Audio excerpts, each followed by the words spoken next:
শুনুন শুনুন শুনুন, আমাদের পশ্চিম পাড়া মসজিদ আজকে জোহরের নামাজের পর থেকে একেবারে বন্ধ করে দেওয়া হবে। কেউ আর এই মসজিদে নামাজ পড়তে আসবেন না। শুনুন শুনুন শুনুন। দাঁড়া, মুয়াজ্জিনের কপাল হেসরো আসে। সত্যি কি মসজিদ বন্ধ করা হবে? এই ভাই দাঁড়াও দাঁড়াও, কি হলো? তোমরা দুজন কোনে যাচ্ছ? শুনলি রে মুয়াজ্জিন মসজিদের মাইকে কি কইলো? আমরা ওখানে যাচ্ছি। হ্যাঁ আমিও শুনলাম। মুয়াজ্জিন এত বড় সাহস কোনে পাইলো? চল, মুয়াজ্জিনের সাথে মেলা বোঝাপড়া আছে। ঠিক আছে চলেন। আয় আমার সাথে আয়, এই যে এই বাড়ি। আয় দাঁড়া, এখানে দাঁড়া, আমি দেখছি। কি হয়েছে বাবা? আপনার সাহস কিভাবে হয় মসজিদে এলান করে মসজিদ বন্ধ করার ঘোষণা দিচ্ছেন? আমরা মসজিদে যাব না? আমরা সপ্তাহে একদিন হলেও মসজিদে যাই, আপনি মসজিদ বন্ধ করার কিটা?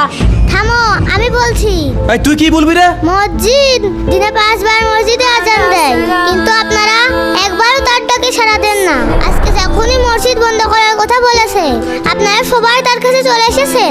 আফসোস তো এখানেই লাগে। এখনকার মুসলমান ইসলামের জন্য জীবন দিয়ে দেয়, কিন্তু ইসলামের কোনো আমলই করে না।